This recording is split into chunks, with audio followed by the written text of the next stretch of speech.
name tag's right here. Sorry, Carl. We didn't move you. Oh, this is how it was. Oh, this is I the lost same my thing. spot at the end. I have one, yeah, thank you. Sit next to James. There you go. I think I just moved it away from Sherry. So she can't hit me or something. That's why I'm in between. Keep us separated. I'm kidding. I didn't know what are you trying to do? Trying to help with aerodynamics.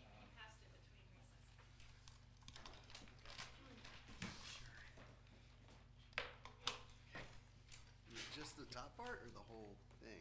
I would like you to say the whole thing. When do you want me to say it? At the very beginning? Sure. I think just because we, Yes, I can do that. we have elections lately. Yep. No, No, doesn't matter. And, I just want to make sure everyone's clear on that we're gonna go down the hall and have a discussion and that we're Yeah. Yeah. just trying to be. I didn't mean to waylay us, I just thought that staff should be introduced so that people on the BAR knew who they are. I didn't know that Matt wanted to take up a half an hour at a time. Well, we weren't sure how long it's gonna take up, but I didn't know who else was coming, we were all chewing, and then I was gonna introduce. Anyway, All right. sorry I did that. Sorry for being 5 minutes late, everybody, but welcome to this regular monthly meeting of the Charlottesville Board of Architectural Review.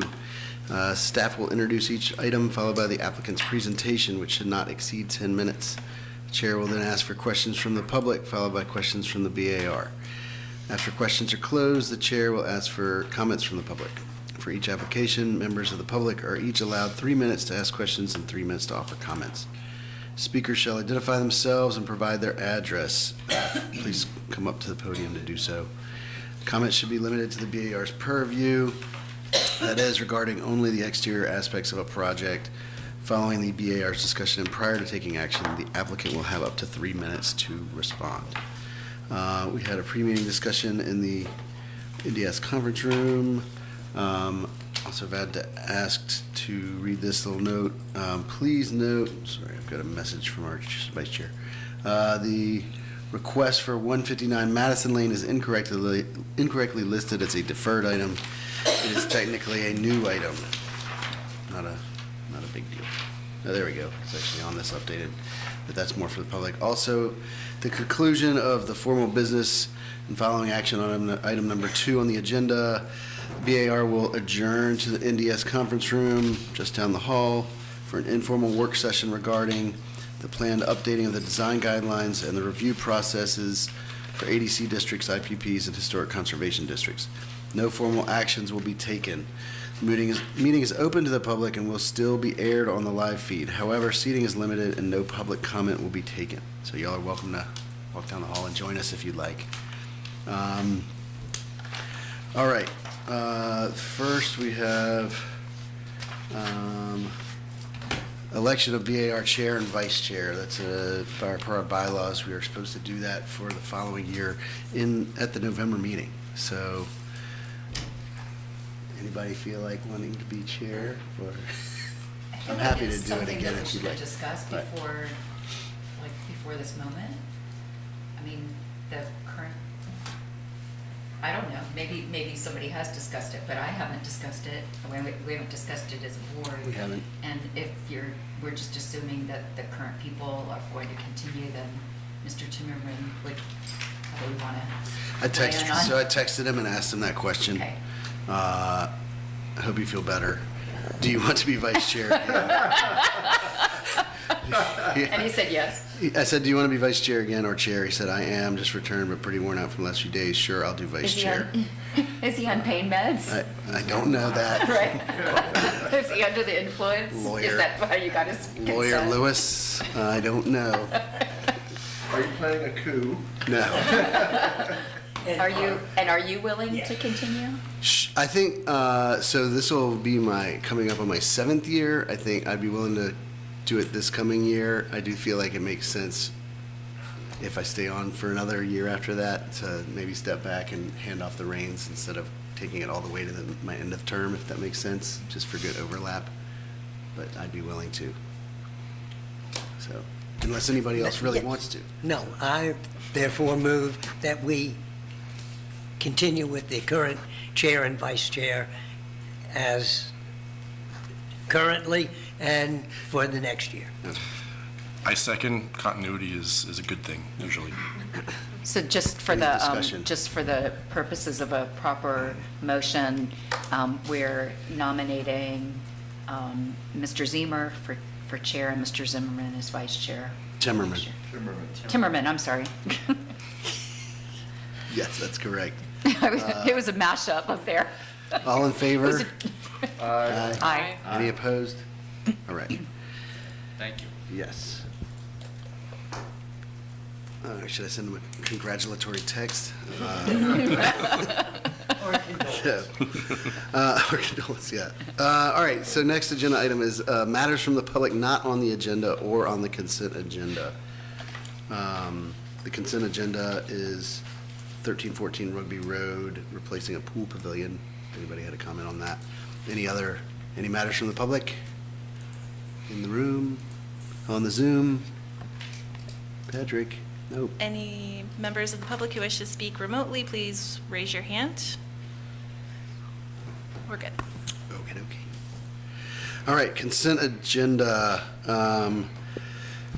We don't have the October minutes ready for review yet. They should be ready by next meeting. And then, as I mentioned, COA application for 1314 Rugby Road. That was sent to us in our packet, essentially replacing the pool pavilion. The current is a pergola, the new one is a little roof pavilion. Any discussion on the consent agenda? Any I motion? move to approve it. Second? All right, all in favor? Aye. Any opposed? All right, consent agenda carries. Thank you.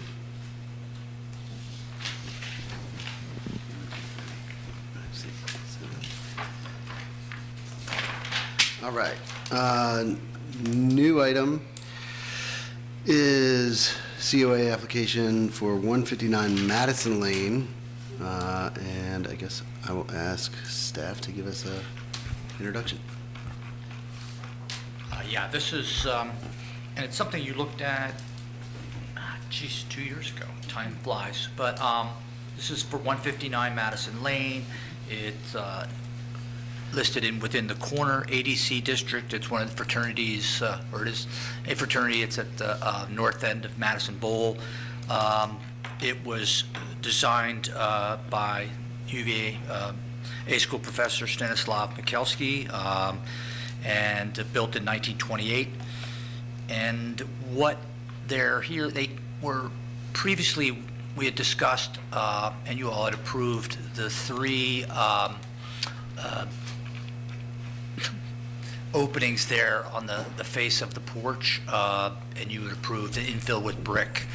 But I knew that they were also looking at some significant water infiltration issues, particularly associated with the deck under the portico and the stairs on either side. So a lot of this falls under maintenance and repair. And I mean, I honestly would have otherwise, might not even have reviewed it with you all, or maybe put it on consent agenda, but I did just want to make sure you got to look at, particularly with the stairs, they'll be restoring them, or not restoring, but putting the treads back the way they had originally been. So I just wanted to make sure no one had any questions or issues with this, but staff does recommend approval. And I think I had, listed some recommended conditions that you can either read, or you can refer to the recommendations under discussion on page 2 of the staff report. But did you have any questions for me? I know the folks are here available. All right, would the applicant like to present anything, or just here for Q&A? It's all there, it's pretty self-explanatory. Okay. We have the original drawings and just want to repair what's been damaged by the water over the years and neglect, and have a safer entry and exit out of the building. Okay. Let's see, do we have any, thank you. Do we have any questions from the public?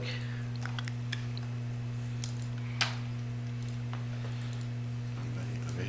Questions from the BAR?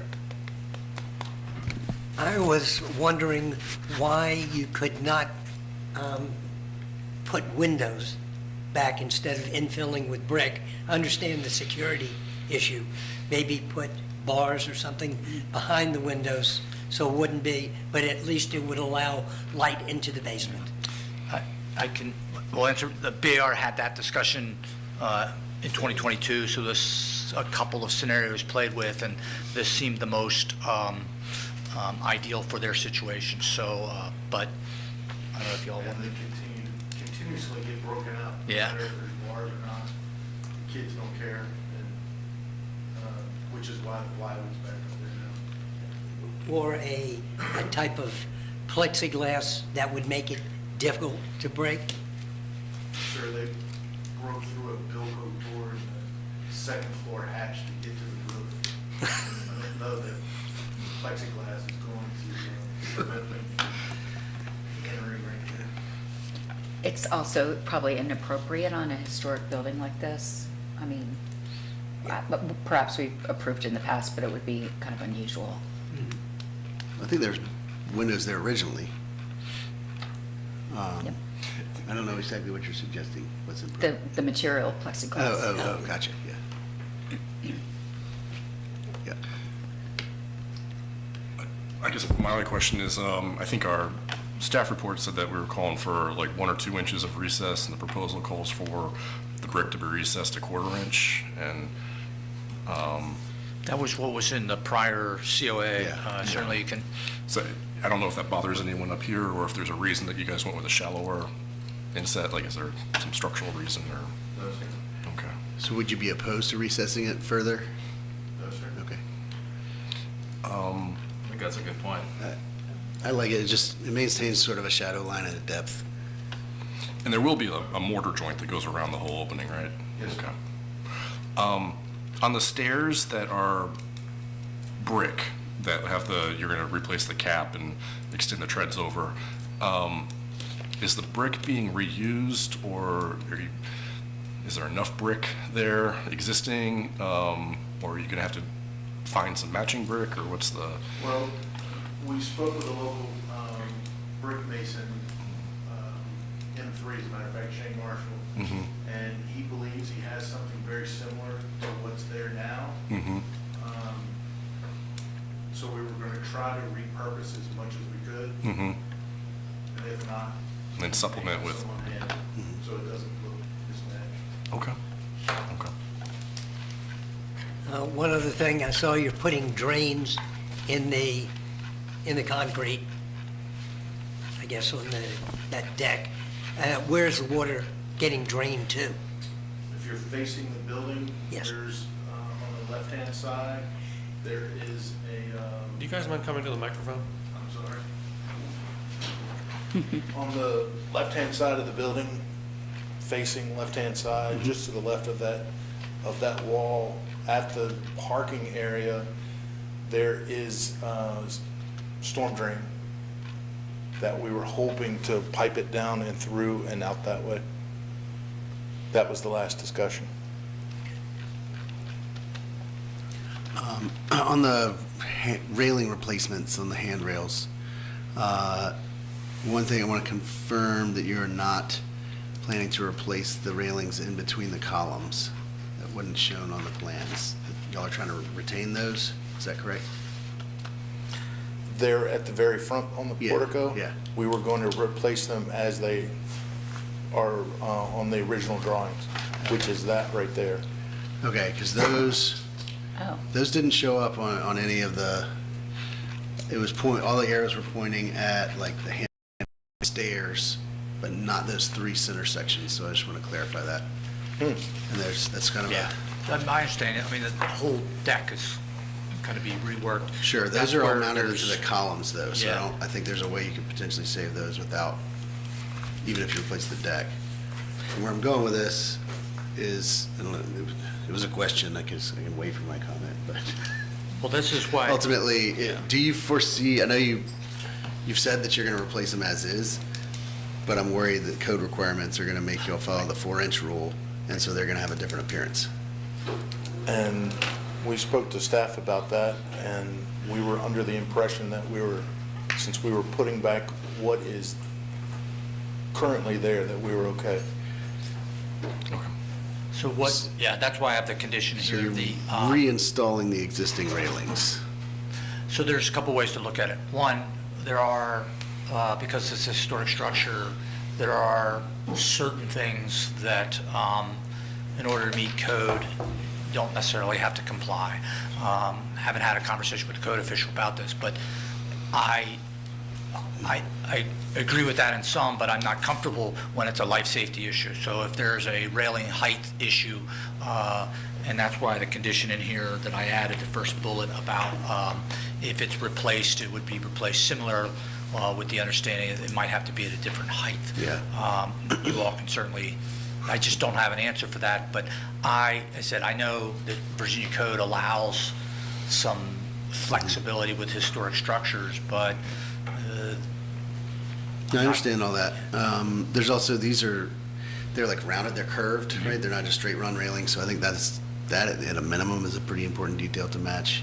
If you end up having to replace them, right, with new railings, I would at least match that curve.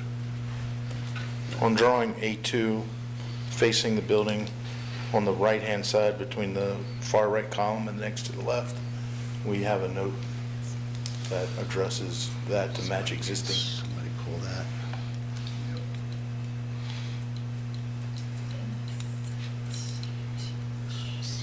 So when we not only address the handrails going up, we hit it in the center as well. Okay, I missed, I guess. I missed It's that. hard to see, that's why I was using my phone to zoom in on it. Sure. Right there. yeah. Okay. Do you know how tall the existing railings are? 42 inches, I believe. Oh, Well, then you're good. are they really? Perfect. I measured them myself, but it's been a couple years ago. Okay.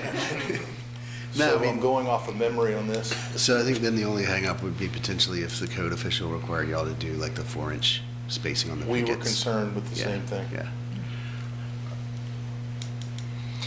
You know, Wouldn't be the Everything end of else the is it's world. not the end of the world, yeah. So, Everything else was being put back the way the original drawing showed. Yeah, Somebody did, on that left stair going down, they did a hodgepodge of a repair.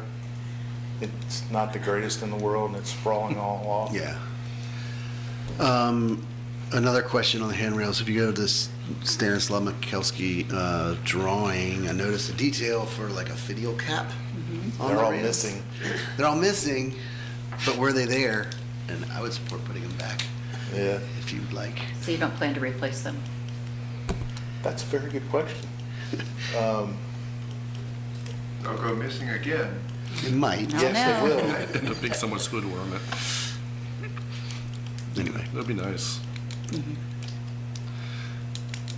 any other questions? What are you doing to ensure that you will not repeat of the brick and the concrete in the future?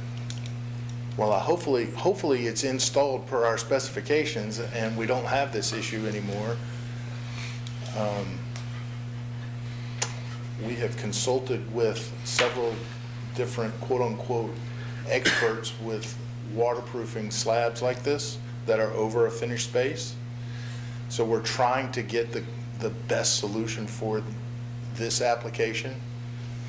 It's our intent, yeah, because we don't want this to happen again. Yeah. Yeah. So when we were first looking at this, we went through different options. And one was to discharge the water, let it discharge and come over top of that brick on the very front. Yeah. But then you'd have the same thing in the freeze and thaw happen again. So we decided to go with the internal drains, the internal drain system, run it down and out, like we just spoke about.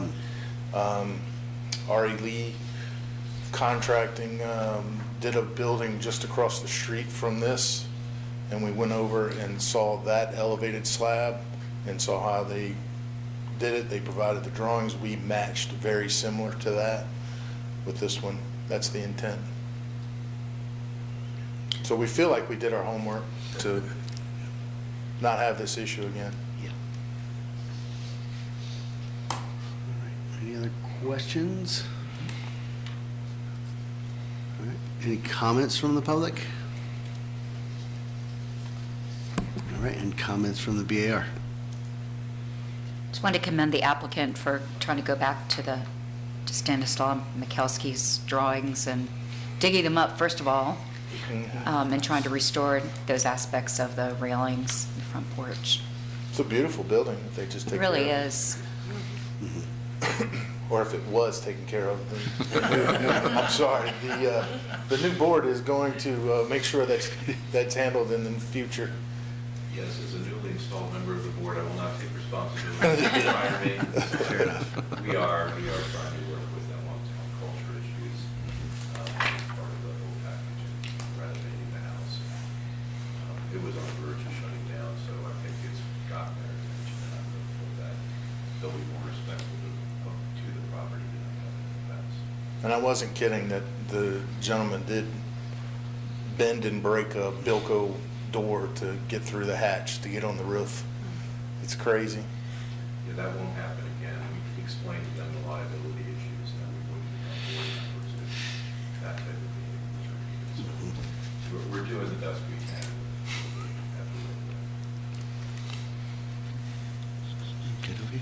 I'm ready with a motion if, Sure. having considered the standards set forth within the city code, including the city's ADC district design guidelines, I move to find that the proposed masonry-related rehabilitation work at 159 Madison Lane satisfies the BAR's criteria and is compatible with this district, and that the BAR approves the application with the following conditions: that the existing railings will be reused. However, if the existing are I think it should be. salvageable, that, or not salvageable, I think is what Thank it you. meant to be. The new will reasonably replicate the existing with the understanding that dimensions might be modified, but I think we've addressed that with our comments. They probably don't have to be modified.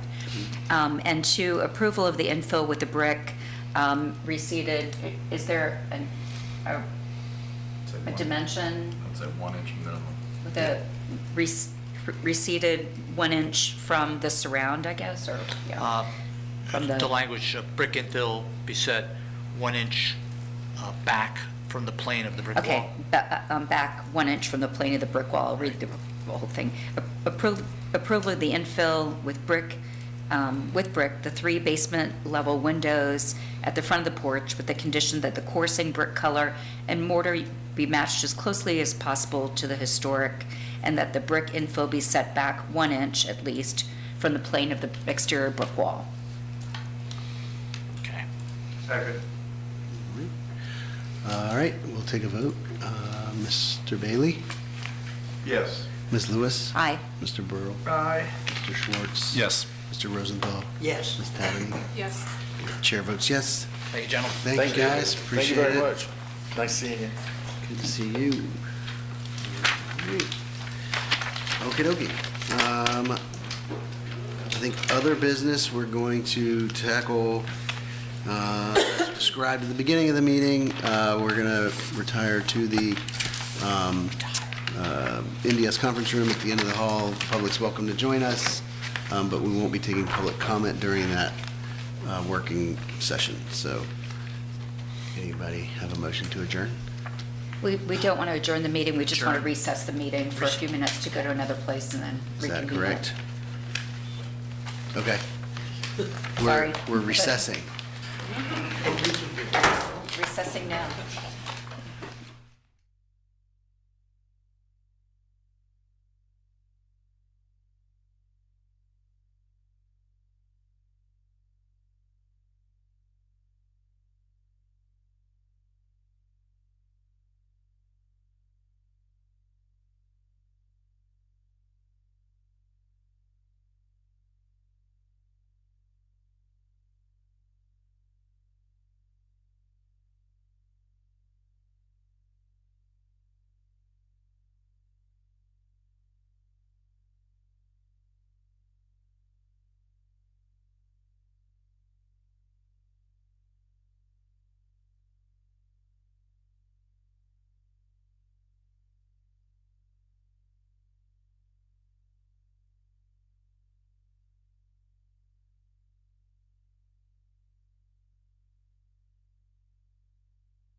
so I just didn't have time to put questions together.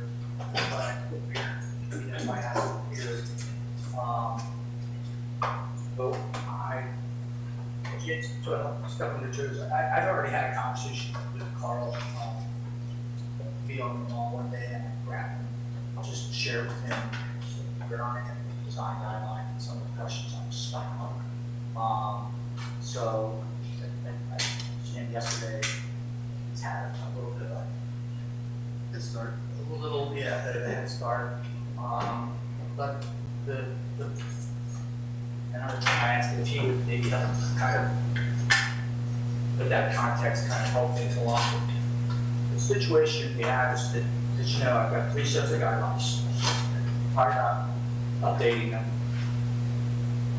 But I'm at a point where there's some questions that are obvious questions, there's some questions that are, maybe they're next tier questions.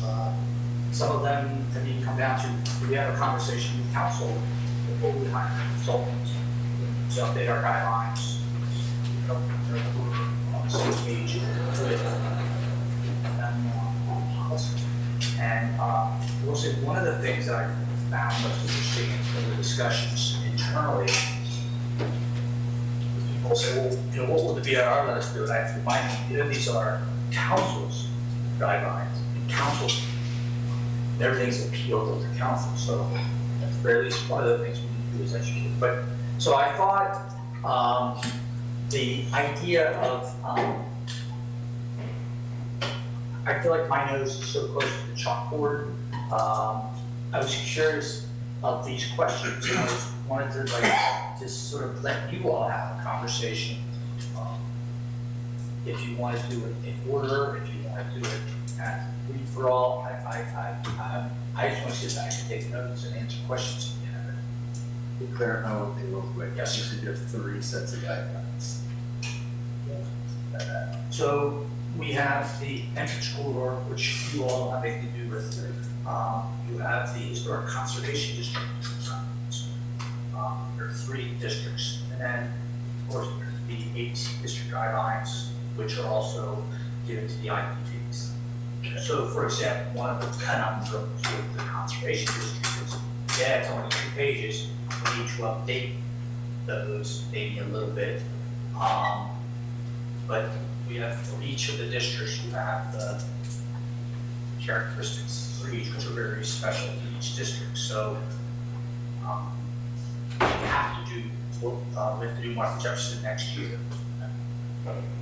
The others, several years later, do I look at conservation districts separate from the AEC district guidelines? Do I just do the generic one, so we worry about neighborhood characteristics later? So some of these things are like just how big, this is a very large elephant, and there's possibly 3 of them. So I'm hoping if we can identify kind of where you all use things, you know, where do you see things working, do you see not working? Put all my questions, you know, just help us some insight on how I internally, I know what I can see, but like. First, I would like to thank David for having written an excellent email that went out to everybody. Covered a lot of stuff. It was well written.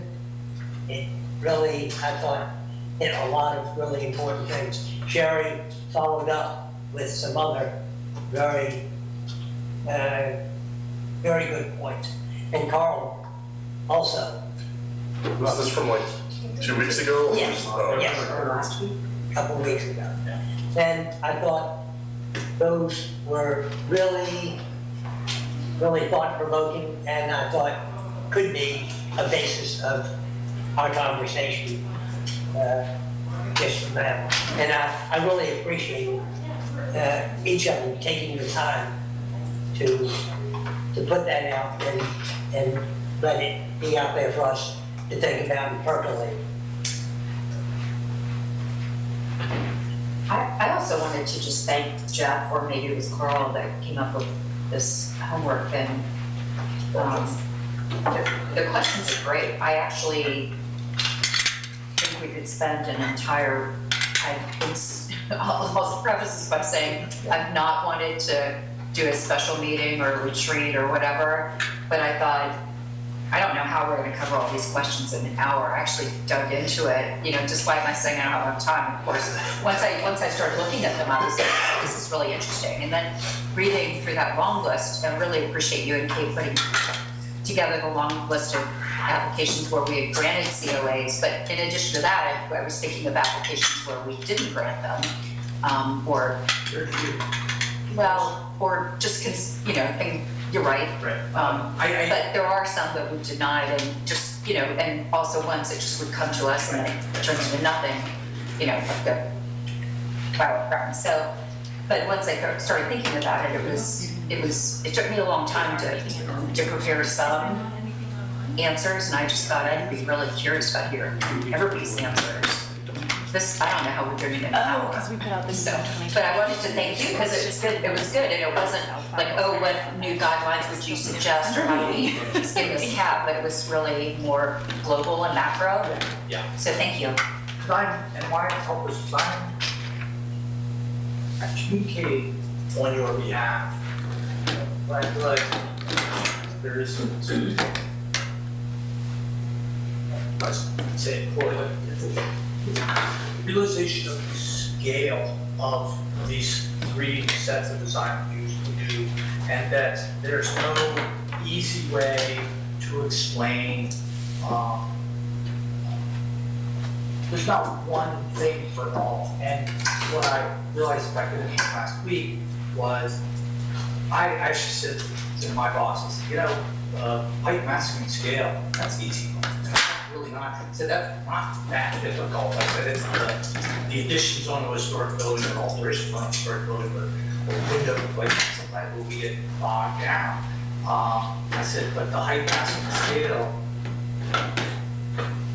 I said over and over again, I think the guidelines, the guidelines are very helpful. They tell us what I can't change so much. It would really be the question of, council, do you want to allow, what is it that you want to allow to do? So that's sort of one of those of, I wish the likely purpose do I?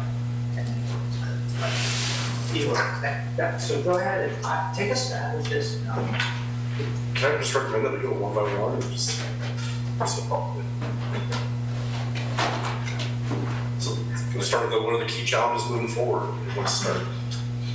I think that having Mr. Calhoun here just to give us an overview of that process in the future is very, very helpful. And having a flow chart with it's then kind of for the public to understand very graphically and very easily would be great for owners, for developers, for architects, everybody. Yeah. Us, yeah. Yeah, there's been so many times where you have said, this isn't going to pass zoning, or this has zoning issues. And it's so frustrating to spend all this time that we're giving to something that is not bad. We need to check those zoning. These microphones are on, yes?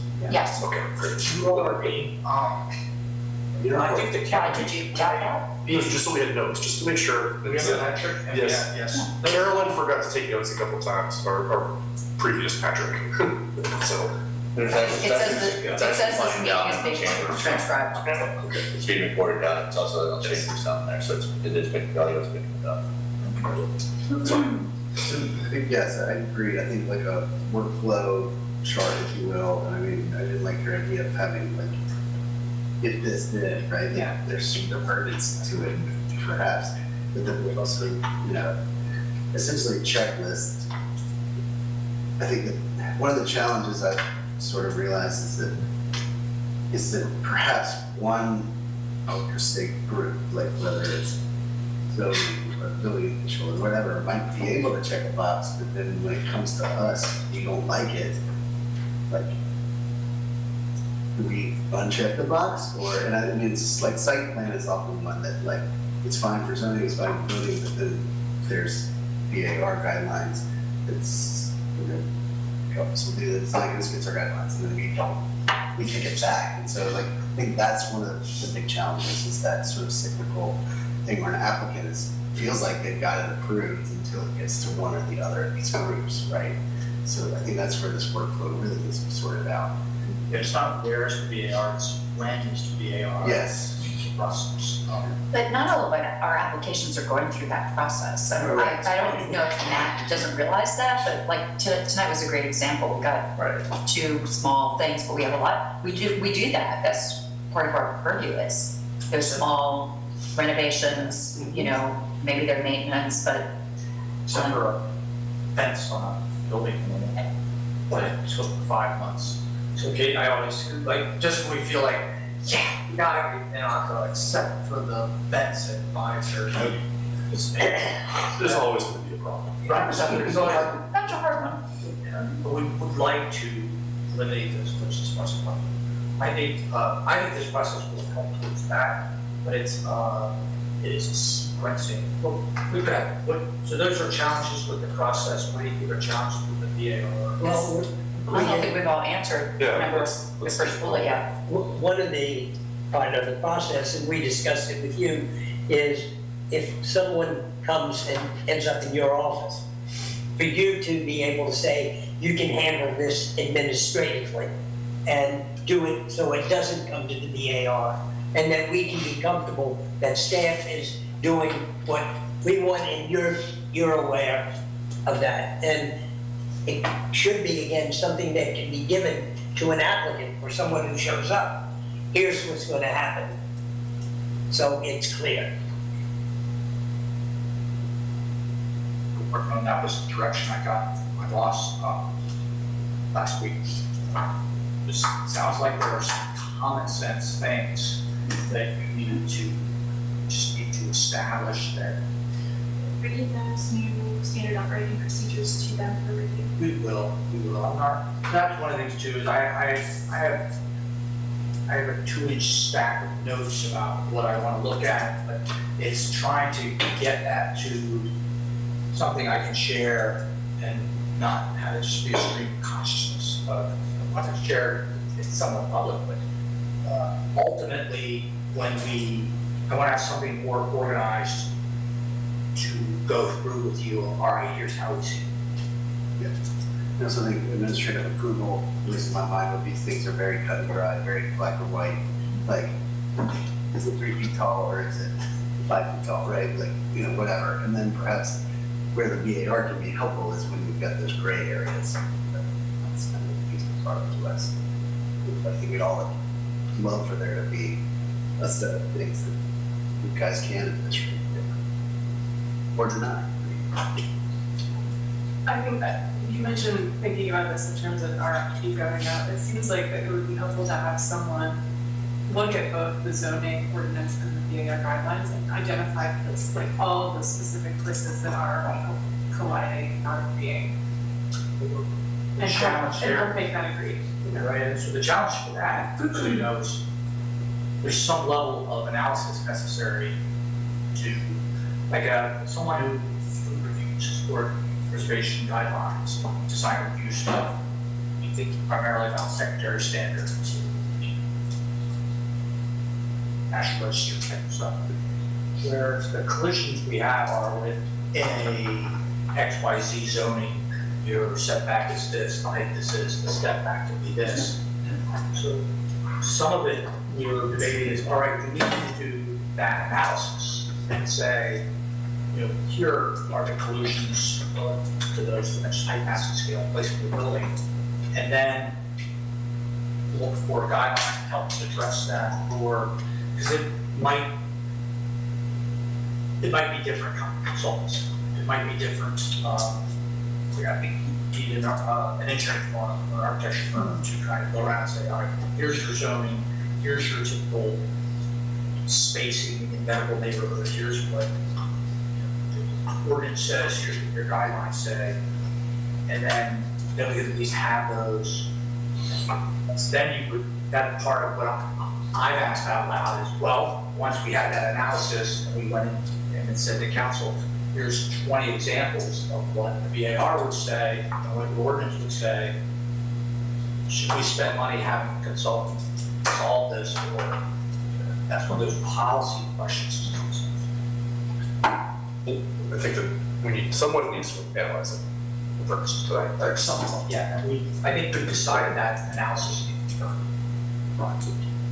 I think the key challenge is zoning, the height and massing that are allowed down by right. I mean, that's the elephant in the room. And I'm not saying that I'm opposed to that height and massing, it just doesn't, some of it just flies in the face of some of our guidelines.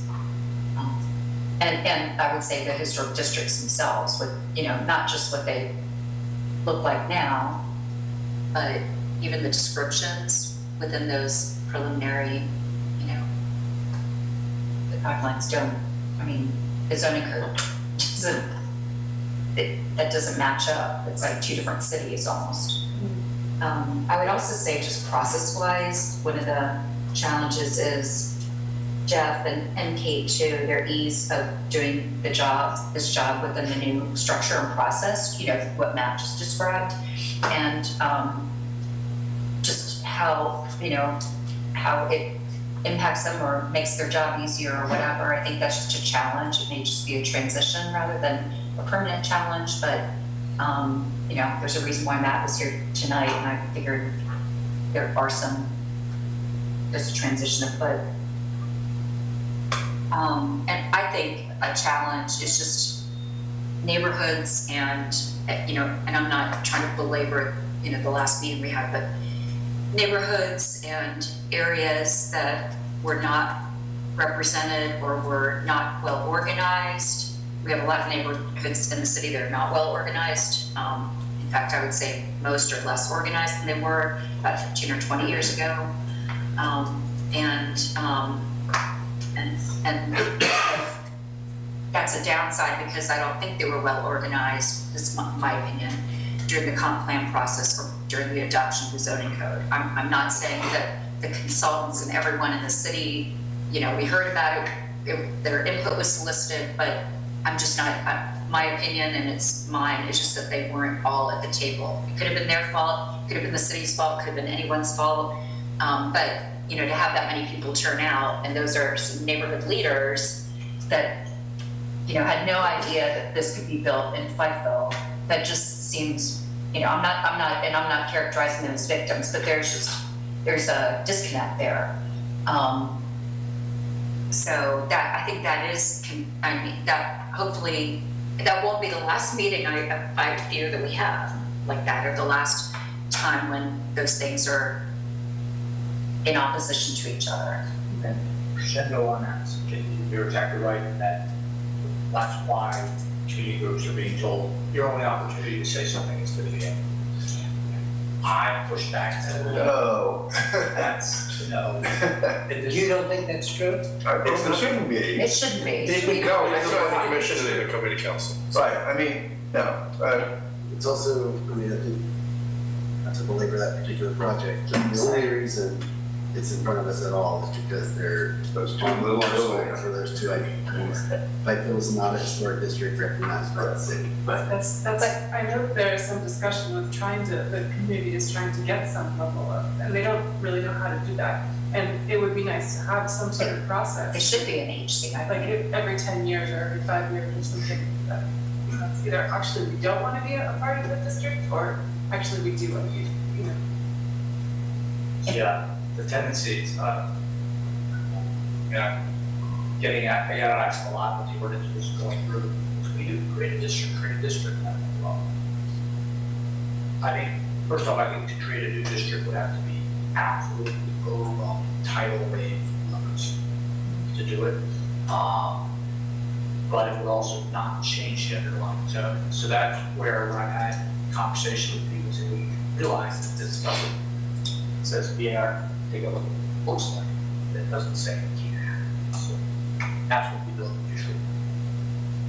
So, but a question, it is a question like to how does the city promote expansion districts? How does the city promote? I don't have to do it. We do a lot of history promotion, but it's typically blind. Were you here for the last two historic districts? I was here. I was here for all of them. I don't know, I mean, were you in your position or was that very true? So I think, at least for the Rugby Noble one, I think that was just the neighborhood sidewalk petitions. Yeah, that was painless. I don't know if, well, Woolen Mills was a little more complicated. It was, I remember that one. I except for, what's the first one, was Venable or University? I can't remember the order. Actually, I don't know. I was here for all of it except for, I think, the first two, where they all were adopted one. But the Well, historic absolutely. districts, Yeah, the ATC you were there? districts. No, it's the conservation Oh, districts. no, the only one I was involved, I was still on the planning commission when Woolen Mills was adopted, and that was the first one. I'm sure that was, or maybe it was, it was Martha Jeff, that's right. And that was, they were gonna initiate that when the hospital was leaving. Right. And then So- Rugby Road and Wool Mills, we were like 17. Woolen Mills had a lot of opposition within it, it was hard for, I think they were first aiming to be an ATC. Getting back to process, we had the historical house on Bartlett that we said should not be demolished. It went to city council, they upheld our thing. And then you came back and said, if the applicant has a way to get around this, by offering the property for sale, if it doesn't, Yeah, the state code allows them remedy. One is they could have appealed to the circuit court without the decision, and or they can, there's a provision in which this property can be made for sale. And for the property of this value, it's for sale for a period of 12 months. And after which, per state code, there has to be a transaction. I'm paraphrasing heavily, but then they can demolish the structure. wait, so that state code doesn't have anything to do with the state? It's maybe a Well, little legislation in the state, but it's in our city code. It's in our city code.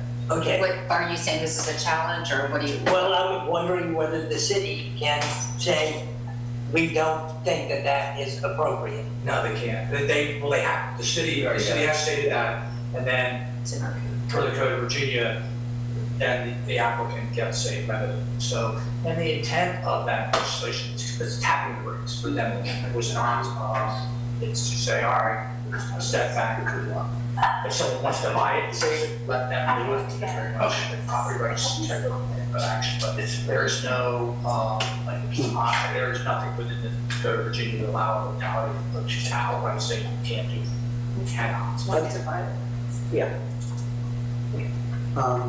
So challenges, key challenges, in terms of the application process, I think we've talked a lot about, especially for larger projects that I'd love to get from the architects.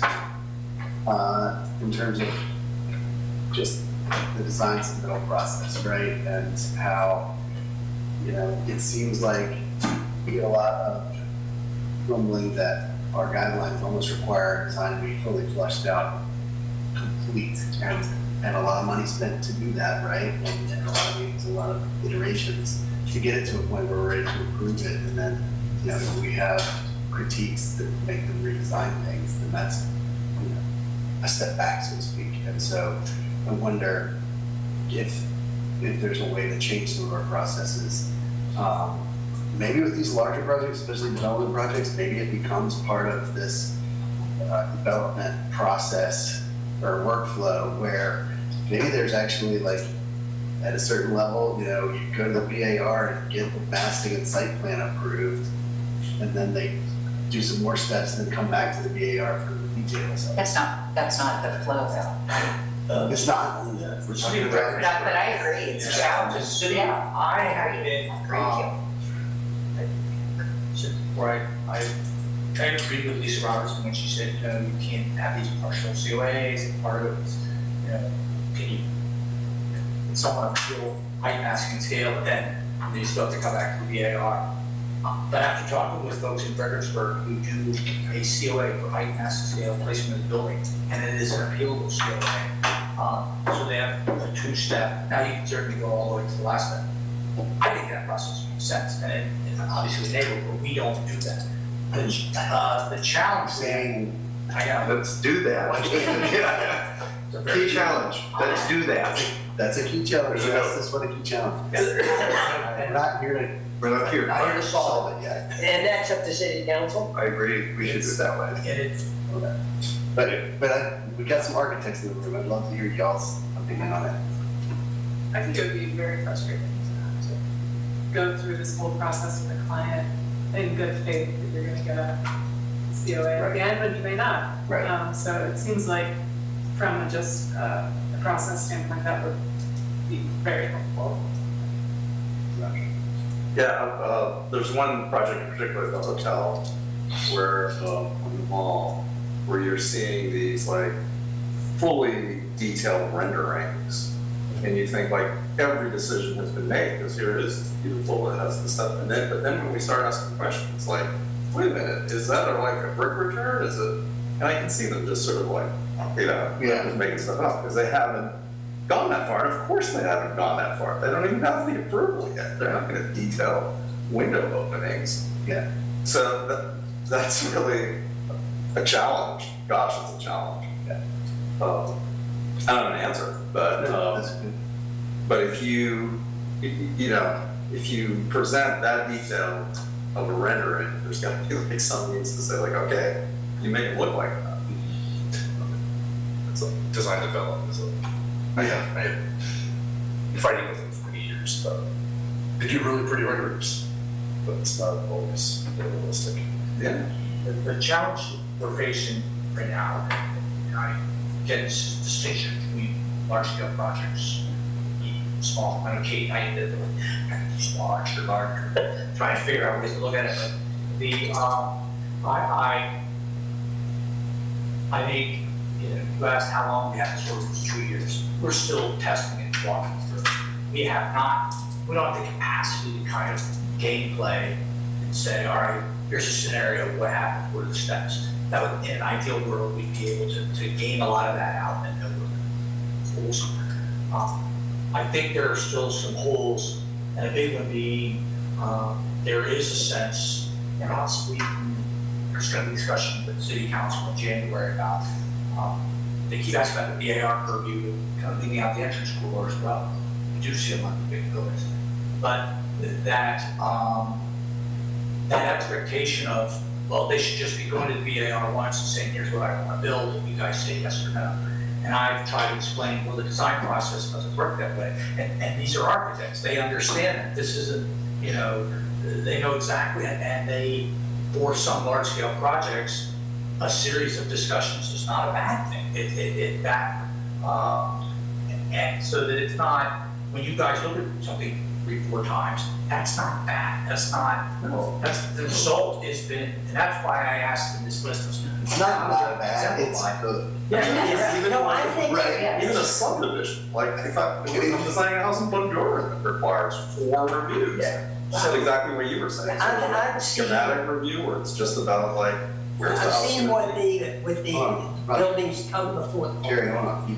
No, it's just, and you do eventually get down to like, I don't know how restrictive that would be to a developer to have to go through hoops, 3 hoops, 4 hoops, but God forbid. but that's really how you sort of do it from a design standpoint. You do it incrementally. It's like, all right, first check with zoning to make sure that this thing is even like going to be the size and placement and massing, so that we're not having those issues or discussions at BAR. And then you start talking about, okay, materials, you start talking about landscape, and you layer it in. And to be honest with you, they come back 3 or 4 times anyway with like the same sort of discussion and the same level of drawings, rather than kind of like, okay, schematic is approved, and now we go to design development. And then I think one area where we've had, it seems like first Matt's procedure presented to us, I think that was that. So it sounds like we're on the right track. And one of the comments I was going to make was that I think we just, when we're doing these preliminary reviews, I just think we need to be a little more clear. Each one of us, I can support this is heading the right direction, you need to do X, Y, and Z. I can't support this, it's not heading the right direction because of X, Y, and Z. So just trying to, and making it clear so they see, all right, there's 3 of us are for it, 3 of us are against it, 3 of us are not here. Which I think is also where it gets a little tricky where, with 7th Street, we had the BAR had a certain makeup at one meeting, and then it was kind of a very different makeup at the next meeting, which I think led to the applicant thinking that they had more support than they really did. Because I don't think, no one's been inconsistent. I mean, the people who were against it at the last meeting they've been against it the whole time, but I think the perception changed. Yeah. So I don't know how we get around that, where the applicant has a clearer idea during these early meetings that yes, they're going in the right direction, or no, they're not. That makes sense. I would, just on that application, I would disagree with you. I mean, I agree that the applicant should be entitled to know early on, the big picture, the massing and how, they shouldn't be surprised. I mean, I'm not sure John was surprised, but whatever, if he was indeed surprised that there wasn't as much support as he had. But I do think that, in all fairness, we don't have a checklist, and a lot of the early meetings were about the little houses, and I would say, I don't think there's any time that they've come before us when they've asked us directly, are you okay with the height massing? And we haven't said no, scale it down here, do that. But I don't think, and every time it's been modified a little bit, but I think it's, like Jeff says, it's an iterative process, and I think all of us have spent an amazing amount of time on that application, like a lot. And I'm not just saying the public comments, but about giving them comments about different aspects of it. So I don't think we were. I just would differ with you in saying that I don't think we're unfair to the applicant. I don't think we're unfair. I think it was the way it turned out, I think, was surprising. Maybe it wasn't. Maybe he wasn't surprised, but to me, it seemed like it was And I know this is a public meeting, and if John Matthews is listening in, I don't care because he's I'm friendly with him. But the next day, they were ready to scale back a little bit. So I beg to differ that it was a huge, oh my gosh, I think that it might have been a direction that they anticipated that we might have been heading. We just hadn't verbalized it yet. But I don't want to. But you made a good point. I think a challenge is when we're reviewing these big projects, do we need a checklist, or do we need a? I felt like on that one we might have. Well, Just, I actually agreed with Carl and say we didn't verbalize it. Yeah. And that's what Carl's point was to try and give the applicants some clarity on, maybe you don't even have the bandwidth to chime in on every single thing, but just whatever you feel strongly the most about, in accordance to our guidelines, or that isn't in accordance to our guidelines. We're just gonna make that clear. I think that's sort of something that ends up happening. The project has got the okay from the zoning code as far as like height, mass, scale, placement. And we can't really say, well, wait a minute, that doesn't meet the height, mass, scale, placement of the area. Well, that's what I was going to say. I'm glad. We're not allowed to. Well, it seems like we're not allowed Well, to. The most we can do is take like 2 stories off, but that's still. And now I understand kind of what Jeff has been concerned about, this process that's been brought before us, and that sort of went through this evening. From your point of view as designers and architects and advocating property owners, you probably do want this flow that's being presented. But as members of the BAR, does that mean we're hamstrung? If our review is final, how much can we modify where the project's gone at that point? And that I do think it has a potential to hamstring us a little bit, not to have early input. And I think that's what James was saying. Could there be, like Jeff said, a partial COA for massing and height early on? I think that's a good idea. It's a great idea. Yeah. Ron, On this particular one, I'm sorry I wasn't at the last meeting, I might have given him a different impression, but anyway, Yeah, I wasn't either. I wasn't either. Probably 2 folks that were. so, yeah, But this is to this point of reconcile, what I put down here is reconciling new zoning code, zoning guidelines is where we're at. And there's a part of me that basically says what we have to do is figure out how to give certainty to people through this process. And what we've done here in this particular case, in my opinion, is we've given them no certainty. They're very concerned about what things look like, when they can go forward and so forth. And I think that's very detrimental to the city ultimately in trying to build more housing, provide more space and new businesses and so forth. And so my concern is how do we not participate as a board in enhancing uncertainty of people who want to have projects? Well, I think that my understanding is that, and again, we don't want to focus on that application. No, but it's a good example. But right? my understanding is that application was the only one, or maybe one of the few ones, or maybe the most major one that came forward before this new process was was being formulated. So, and I think staff and maybe the applicant too, I don't know, agrees that if they had to check those boxes, then, like Matt said, it would have been more predictable for the applicant, yeah. And again, they wouldn't have come to us, so, you know, I'm glad that we had input on the project, especially with those historic structures. It's a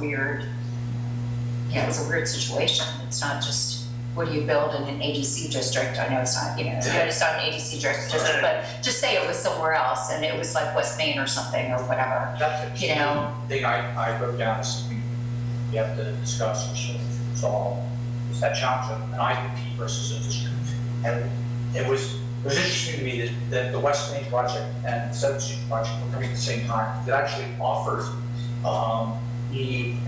two examples to use internally. Okay, these are actually two different things. They're very different. I was hoping to be a little more positive discussion on them, but there's also similar that which looking at a new building in an area like West Main, where you're going, what are we even basing this on? But something, and then on top is Tim Moore had mentioned long ago, and I'd like to bring it back somehow, is when we have a large-scale project to establish, just like we did with the cafe spaces, what are the principles that are going to guide us on this one? And at 7th Street, we had said, right, here's what matters, here's what we're going to prioritize. We'll back to our these projects, but the two buildings were, and again, this is just an example, but it then left, speaking of opportunity, they didn't know where you all stood. They were wondering, why is the VAR doing something about an east elevation or south elevation? But one way we could solve that is to say up front, here are the principles we're going to use. And then just to the point of the height passing scale, it all works if you all say, move it back, push it back, or step back here, and the applicant says yes. Under the current process, I think the foreseeable future, the break in the chain, and I think it just has to happen, so it's evident that everyone is people can say that. The applicant may disagree, they have nothing to appeal. There's no higher level to take it to until you voted on a COA, which, as Matt explained today, is down the line after they finish some level of site plan. So, if we can, let's let that snowball and set it aside, because I know I have to figure it out. With partial COAs, solve that. The snowball, can't do that, assume we can't. And I would like to say, I have felt that the VAR has gotten involved in the projects and made them better. The comments that have been made have taken that. I think the hotel in West Main, on the mall, got better. I think this project on 7th Street got substantively better after our comments. In fact, most of the large projects, I feel the VAR has helped. And I can understand they may be frustrated having to come back 3 and 4 times, but it takes time for us to see it. But the final projects were better than what they came with at the end. Are people frustrated coming back 3 or 4 times? I think it's more of if they get 3 or 4 times down the road and then find out, oh shit, yes, sorry. It's being used, it's being used. The project's not gonna be approved.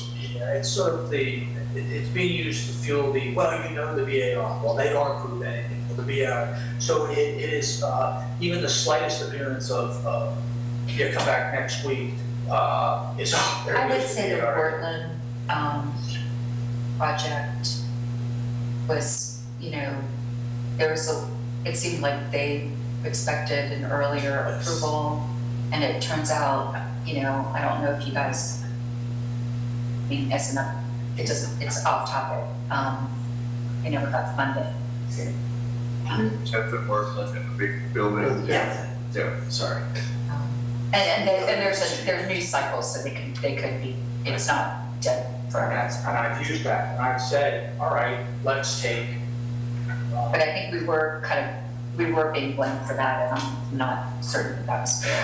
Well, a claim was made, this one, I don't know, Kate, when did I do it good? The plaintiff, she said it, There was I went to the, The Orrington had a work session on yeah, with with the the council, developers. and I said, here's how many things the VAR's approved. Oh, that was back in June. Yeah, I said, you know, it was like Thousands of 1,500 things, and they denied 84 denials, and only 4 of those denials were like from residential projects. So, I said the Entry School has by far more large-scale residential buildings that never denied any. And so there's a perception out there that we're fighting. I think that is one of the challenges. And I do worry that an argument is being made on some sides that the design review process is why you're not getting more housing projects. The facts don't back that up, but we need, that's what Kate and I have been talking about, the analysis we need to do, we need to do to show that. The housing folks are blaming everything for not getting more housing. So the affordable housing requirements are why we're not getting more housing. Blame the BAR, blame the, you know, the zoning core-based code requirements. So it's, You can't build new affordable housing, period. Period. I'm sorry, folks, it's not, you can find financing for it, but the cost of new construction makes it impossible to build a new affordable, which means rental unit even, and it'd be worse be simple for ownership. But you cannot build new, not with tariffs. I'm not being political, I'm just saying, not with cost of lumber that was already skyrocketing before tariffs, not with the current building costs. You cannot. The best thing the city, I think, can do is look at opportunities to redevelop existing places, and it's not going to be brand new and spanking beautiful. It's not going to be new construction. It's going to be renovations and modifications.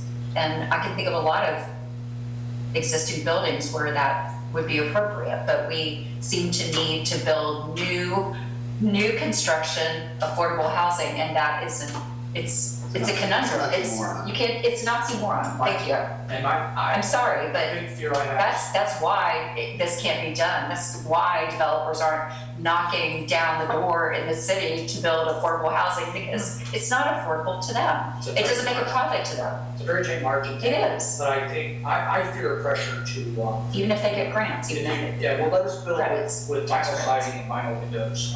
You know, something that degrades in the next 10 years. And, oh yeah, you get affordable housing, but, you know, Kate and I had. Well, we also heard the argument of like, oh, well, if you make me knock these 2 stories off my building, then the economics don't work.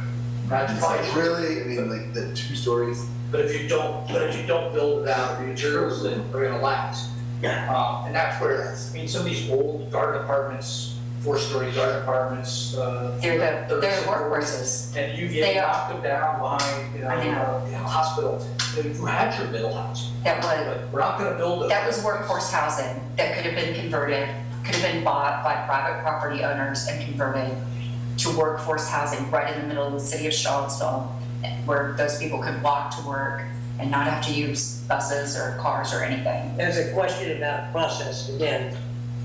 and going back to 7th Street, Michael Payne has said he wants to bring before city council to try to get community involved in these projects. I don't know how he's gonna, No, so council did say they want to have a meeting sometime early next year. Yes. to Discuss student housing, and Yes. discuss possibly, BAR purview might be part of that. The in lieu fees and why they're different between student housing and non-student housing. And that radius that they keep talking about. Yes. So there's supposed to be a work session early next year. okay, and does that, should that have any bearing on our view of when he brings this project to us? Well, it would have bearing on, especially for that, the policy decisions of, so, flip the page a little bit, we've been talking a lot about new buildings.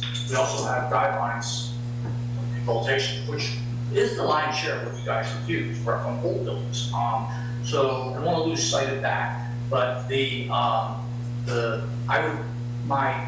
I had to lay it on the table, my concern is that design review has a bullseye, and it's seen as an impediment, and it's maybe a few anecdotes about very few large-scale projects, and not looking at the whole, like what you all do and what the planning commission does with the interschools. So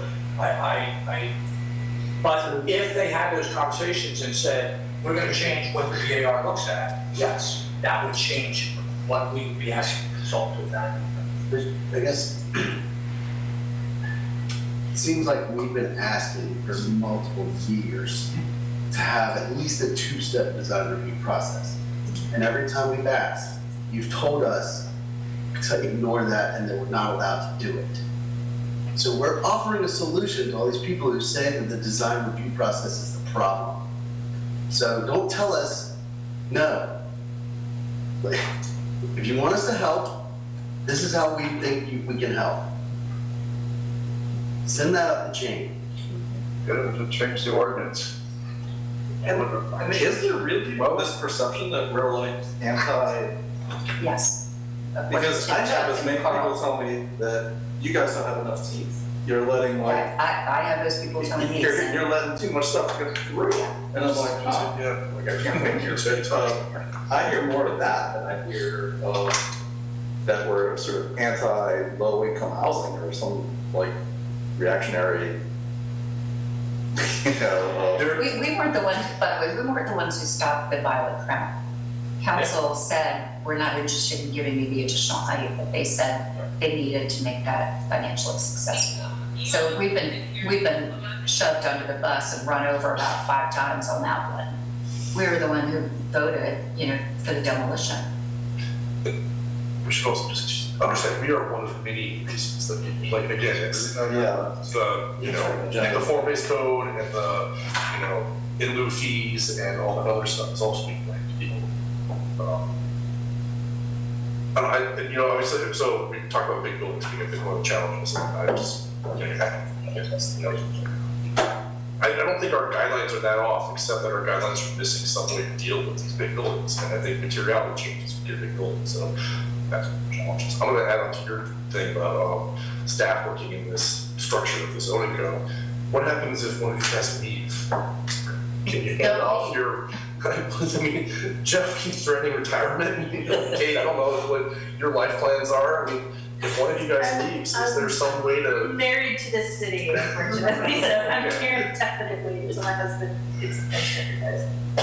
Thank God. Sorry to your desk.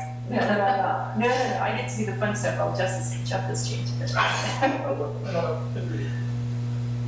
We have a new system that's supposed to make everything streamlined, but Kate has to check every single building permit, because it doesn't flag whether it's design review or not. Or we'll get bogged down because like it's just an address check, I right? feel like the address should just flag it. Or like, you think. You would think. You would think. Okay. You would think. We start a new list, and or it's the Yeah. and this is why what Kelly Visky said last week, go through what are the common sense things that you guys can handle. We spend so much time talk to people about what do they need to do for an application. Windows, again, keep popping up. People not want to cut down tree. If I may offer an example, the Keywords property over on Grady Avenue, we've got the giant cryptomeria or cedar in front of the building. They're leaning over. Theodores. They're ready to, I can see the foundation walls impacted. He wants to cut them down. Technically, that's supposed to go to BAR. And I don't, it's where I go, if the tree is damaging the building, to plant a new tree, but yet the rules, and then with the new tree removal permit requirements. So we spent a lot of time dancing around explaining, or me trying to go, gosh, I think that's the BAR about this. So that's, hopefully a lot of that's going to get captured in our common sense solutions. So, you know, some of that, that's the obvious stuff, but this is helpful. I'm glad Will also said you see the BAR, you see the success of the process. I do hear that. I don't. That's what David Timmerman's email said to us. Yeah. I mean, that's pretty. I think to follow Carl's comment though too, like I think part of the challenge is that like the new code or the new zoning ordinance, whatever you would call it, is promoting bigger buildings. And that's something the city historically hasn't had. So our historic design guidelines don't click with big buildings, right? They seem to suggest that things should be within scale of the neighborhood, which is. I would also say that we don't currently have a lot of big That's what I'm buildings. saying. So the existing fabric, you know, and the guidelines are far apart. I know the goal of the development code is to get us bigger. But yeah, I don't think our guidelines necessarily say it has to be a certain, you know, we don't have height limitations in the guidelines, for example, not that I know of. We don't really have massing per se, except for the average of the, within the block. And I think Doesn't really retain anymore. well, what you have to, I say this routinely, is the spacing between buildings matters, that setback from the sidewalk matters, in particular neighborhoods. There's a rhythm there. We know we don't have it on West Main, but over in Venable neighborhood, High Street, there's a rhythm to those. The second thing I tell people is, yes, the guidelines say buildings should not be taller than 200%. But the more important one is that the facade height, that front facade should be within 130% of the prevail. And to me, that means you keep that cornice line going, and then you have a step back. I said, the BAR is fine with height, provided it doesn't shade them all. Or I said, but the BAR is not afraid of height. Well, the BAR does want to maintain that rhythm of spacing, that rhythm of setback, and that cornice line with the step. And that I said, there's new buildings 101 as far as the BAR is concerned. Now, when you get to materiality, I do think we'll have some feelings about that one, and I think I do have that on my list to address. I think if we're going to go tall buildings, there's things you use on tall buildings. But where you all get at and goes, we have these places where I get asked historic preservation questions, and it's really not. I mean, it's difficult for me to look at that empty lot west of Main Street and say this is a historic preservation question. It's an urban design. And I think that's one place where Jenny Keller will beat me up for saying this, but you know, there's some places where you just might say, you know, what are we reviewing? What is it that's, you know, these gap areas? How do we treat them that might be different from how we treat something on the wall? I mean, we've been doing that for years, sometimes successfully, sometimes not.